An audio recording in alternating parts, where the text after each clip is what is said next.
Panasonic Z95A micro lens array OLED. Gaming, nothing but gaming. PC and console.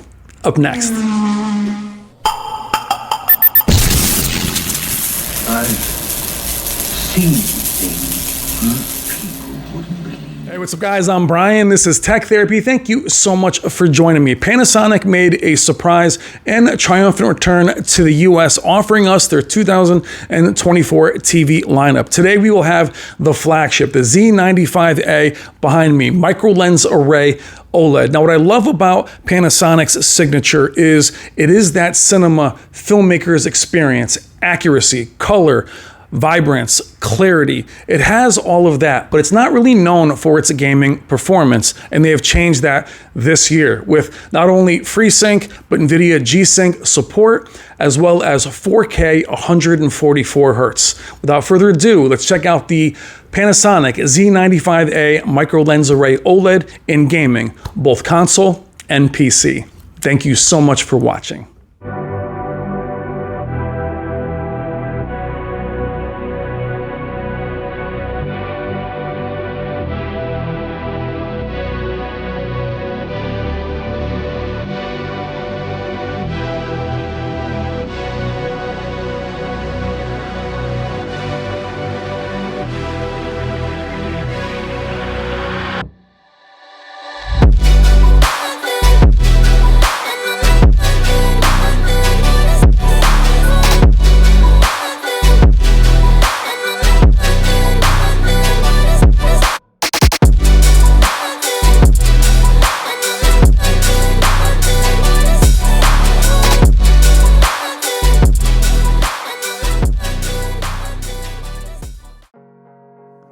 All right, guys, let's do it. Z95A micro lens array OLED in gaming, both console here with the PS5 and later on PC with a NVIDIA 4090 at 144 Hertz. We're starting off with Astrobot, which is a brand new release. Very colorful, very vibrant, excellent game to start off our video showcasing the Z95A in its game mode. We'll go through the game settings and the game bar a little bit later in the video. The goal here is to show you as many games and as many different kinds of games as I can in the period of time of this video. It's about 23 minutes long, and in that you'll see every genre imaginable, again, from console and PC. First and foremost, the game mode for the Z95A is beautiful, as well as the true game mode, which I'll show you later, which is more true to the director's intent or the game creator's intent as we transition over to Spider-Man. It is a micro lens array, so it is brighter, and it does have that specular highlight pop as you're seeing right here with Spider-Man. Very colorful, obviously instant pixel response that all OLEDs share. Contrast ratio is off the charts, but very colorful, but not crazy saturated. Now you can change that within the settings, but Panasonic is going to deliver a more accurate image. That is their hallmark, that is their signature, which is very exciting about them returning, is they are someone who is true to the filmmaker's intent, loves the accuracy of both their color and their image. They want it as the director intended. Now you can alter that, changing the presets in both gaming and in movies. But having them come back, I was surprised to know that their gaming performance would have what it has. 144 Hertz, FreeSync obviously, and then NVIDIA G-Sync support. And while it's amazing to have them back, I didn't want to have them in a box of just being accurate and not good for gaming. So they do strike the balance between both, having that accurate filmmaker's intent, thought process and signature, but also the gaming performance to back it up. Having 144 Hertz, as I mentioned, NVIDIA G-Sync, Dolby Vision gaming. I believe it does have HDR10 Plus gaming as well. I know it has that on the film and TV side, but that would be the only OLED to have both HDR10 Plus and Dolby Vision on the TV side. Now in gaming, it does have Dolby Vision gaming, but the fact that it has that filmmaker's look, accurate look, not overly saturated like maybe the other manufacturers, you get the best of both worlds from Panasonic, which is really cool. And here we're looking at their biggest strength in terms of the Z95A being an OLED, and that is shadow detail. Now, I saw the Z95A privately going against the winners of the Value Electronics shootout. Where it really excelled was in shadow detail. It wouldn't raise the blacks and it wouldn't crush them either. It hit that nice sweet spot where it would show you all the information without crushing them, which is so good about this demo from Ghost of Tsushima. Now, I'm going to move in from game to true game. I will show you the game bar later, but the true game is a more accurate as far as its dynamic tone mapping, or its tone mapping in general is more true to the director's intent. Now, true game, in my opinion, looks good in all games. I'll go back and forth between Astro Bot and Street Fighter to see which you guys prefer.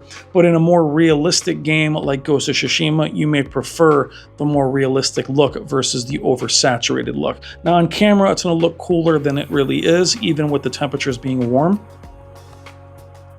You're also getting your first look at the game mode. We go through all the presets. You can enable those and see how different they look all within the game mode. Now, you can also add motion interpolation if you like once you're out of game mode, but I believe the input lag is lowest, obviously, in game mode and true game being more accurate than game mode. But here you can still see how every preset looks.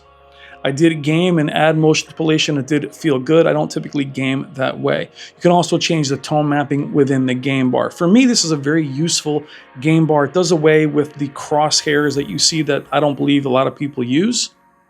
Now we're going to go back into Astrobot and go from game to true game to see how a very colorful game will look. It's more muted and more accurate, not something I'd recommend for a game like Astrobot or even Street Fighter, which you'll see in a moment. But it's cool to have the option. And in true game, you don't have to leave the game bar or the settings. Now, you can also enable the game bar with a hotkey on the remote, which I will do later on and did later on in the video. But here now with Street Fighter, you can see us go back and we are now in that true game mode.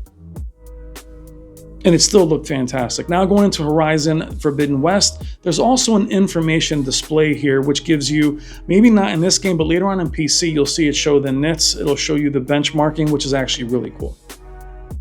We're gonna run through some of the settings on Horizon Forbidden West while we have that game playing in the background. Now, like many game modes, while you have VRR enabled or FreeSync or G-Sync enabled, a lot of these settings will be grayed out in terms of its clarity tab. In SDR, more of these are less grayed out. And the settings do mirror those that are in the movie settings. Now in Dolby Vision, more of them are grayed out, typically the way Dolby Vision is. Now, as you may have caught in my last game video with the Z95A review, the image is very flexible, though on its own, both game mode and true game look gorgeous. Now, looking at a classic Wipeout, which is also available on the PS5 and PS4, one of the first HDR titles on that console.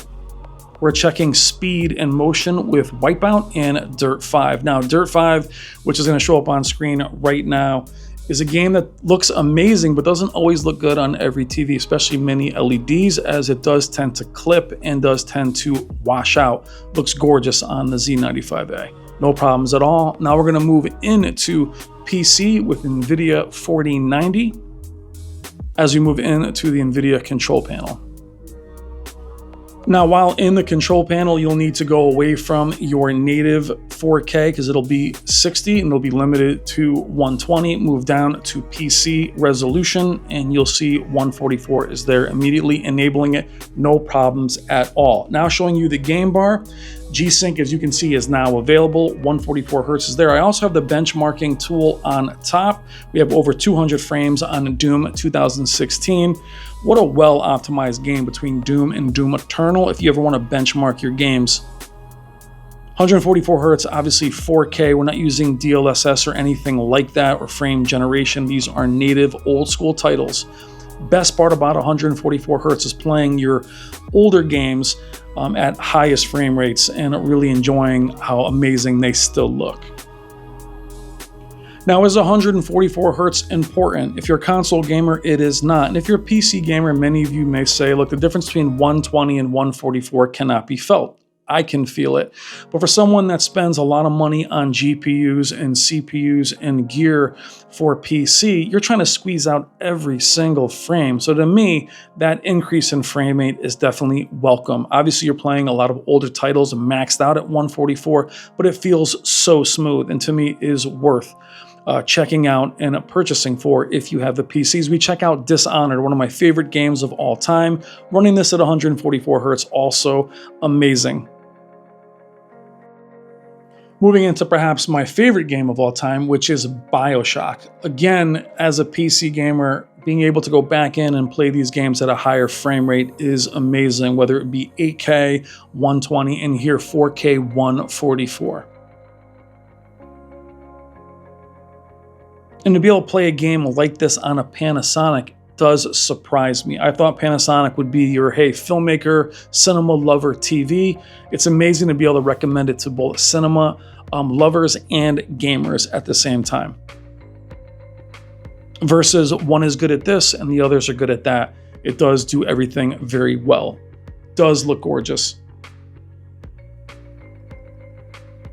I missed that game. Into something that you can't run at 144 frames per second is the new Space Marines, Warhammer Space Marines 2.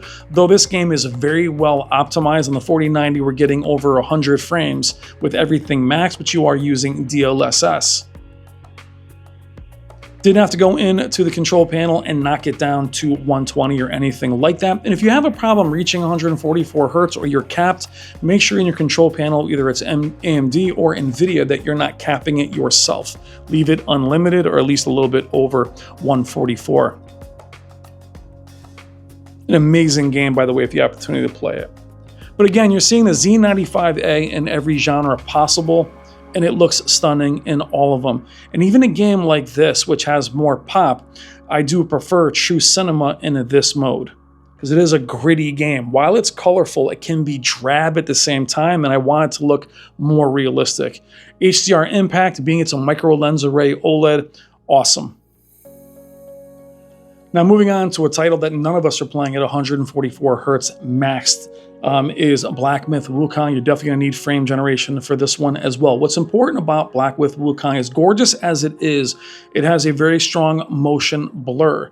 And on mini LEDs, it can look very smeary depending on, even if your performance is, you lower the settings. So it's a game that, in my opinion, looks best on OLEDs. It looks great here as well. We have ray tracing in effect. You'll see that in the water here.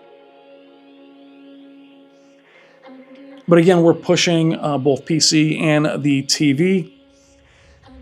Looks amazing in both console gaming and PC. So I wanted to show you some old school games running at native 144 hertz without frame generation, and then show you more taxing games here. Now, are there any downsides to the game mode? Well, the downside for the Z95A is it only has two HDMI 2.1 ports. They are capable of 144 hertz. One of them is the eARC. Is that important to you? It is important to me. It's not as important as it used to be, as I go by performance and picture mode more than anything, but it's something I wish they would change. And while it is a micro lens array OLED, it doesn't feel quite as bright as, say, the G4 in game mode as far as HDR. It is definitely bright enough. I did notice a big dip in SDR brightness as we go into Horizon Forbidden West on the PC. What a difference playing this at 144 hertz versus playing the 60 frames or even 120 frames upsampling of the PS5. Now, while the game mode is gorgeous, it doesn't have the same punch, isn't quite as vibrant as some other game modes. It is still an OLED after all. I'll show you Dead Space shortly. You can see the specular highlights really pop. But it doesn't feel dim by any stretch of the imagination. Now, where does this TV compete? It competes directly with the A95L Sony, the S95D, and the LG G4. Now, showing you the game mode at 144 hertz and G-Sync enabled. What I do like also is that at times with the other TVs, they don't always switch. They may stay, especially in PC, they may stay. As you can see here, you're seeing the nits and you can see all the information from this game. but it was able to discern what was SDR and HDR. As you saw SDR on Doom, it was SDR, it switched back to SDR. Some of the other manufacturers, sometimes you're stuck in HDR. You never know if that's Windows or the TV. I'll tell you, the Panasonic figured it out. No handshake problems at all. No dropouts either at 144 Hertz. Now, being able to play these games again at 144 is amazing. Having that option, something that I definitely want to have on my next TV, no doubt. Jumping into a little Modern Warfare, some multiplayer, again, running this, again, 144 Hertz, flying around. Very quick, very responsive, gorgeous image.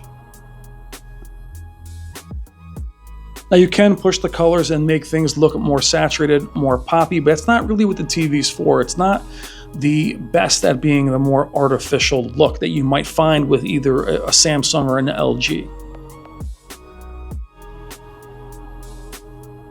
And in true game, you are adhering to more of the director's intent. But again, as you're seeing all these different games, you're seeing how good it looks. Now, many games, when you're playing Dead Space, try this game at home, it's the pop of these sparks overhead. When you're playing the game in person, it should make you kind of look away quick. That's how it feels on the Z95A. Kind of my test. I've had TVs where you don't have that same pop, and it's here. Dead Space Remaster, amazing title. Now, while we're talking, what do you guys think about the Panasonic Z95A? Or Panasonic returning in general? Now, granted, these are the 2024 models. We have the Z95A, the Z85, which is a W OLED, and the W95, which is a mini LED. Those are both arriving tomorrow. Actually, it'll be today. When you're watching this, I will actually have them. The Z95A is going back. So I'll have those models to test for you. But again, shadow detail, if you look around, beautiful. Now, in the game settings, you also have what LG also has. You can bring the blacks deeper, as you saw in the game bar, and you can increase them if you want visibility. Why bringing them deeper is important is simply because some of the raised blacks in HDR, you can mitigate with that setting. I like that they have that. And also, though the tone mapping is something you can adjust in the game bar, I didn't see a big difference between dynamic and their forms of tone mapping. They look very similar.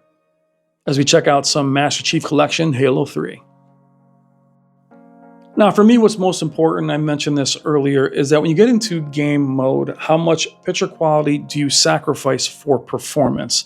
You've noticed this with a lot of mini LEDs. In order to make the image move quicker or have the performance, the picture quality takes a hit, local dimming takes a hit.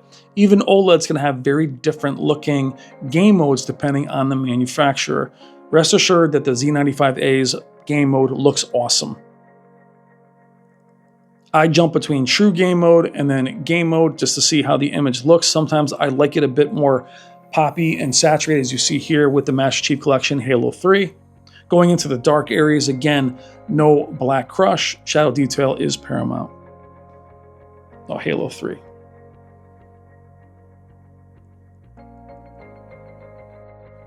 Man, they really don't make games like they used to, especially Halo.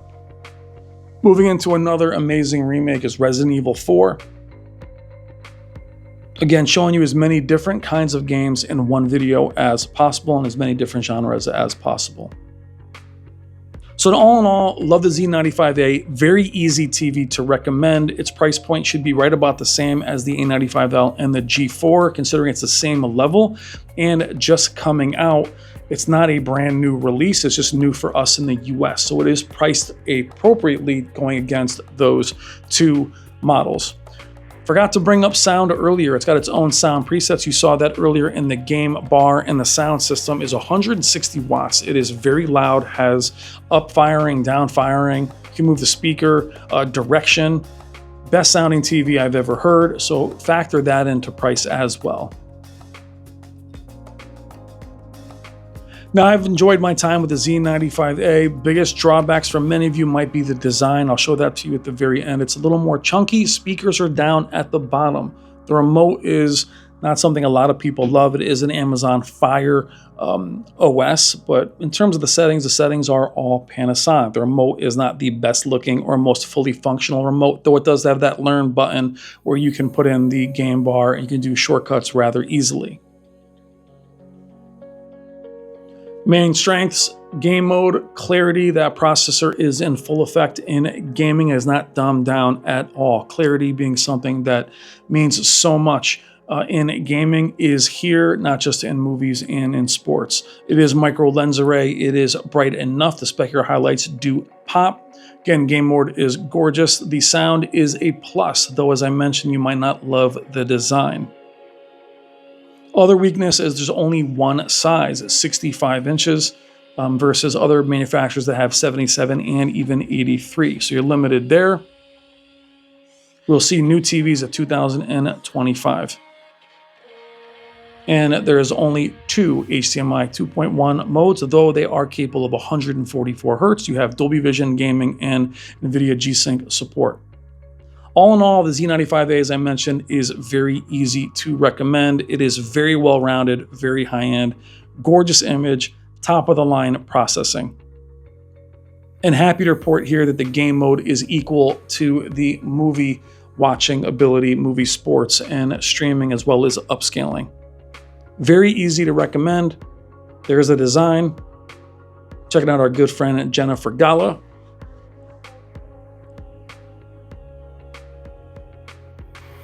What's most important is we have an old champion who's back in the mix, who actually never really left the TV industry, who is back in the US. We need as much competition as possible in every facet, especially in terms of processing and picture quality, and Panasonic definitely pushes the envelope on both, but also for gaming, which is great to have another option for both gaming and film, movie watching, sports, and our streaming content. All right, guys, I'm Brian. This is Tech Therapy. Thank you so much for watching. Please consider liking and subscribing. Have a great day. Have a great evening. Love you guys. Take care.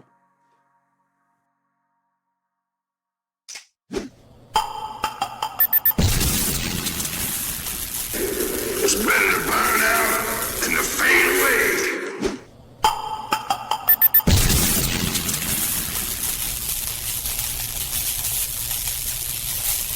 There can be only one.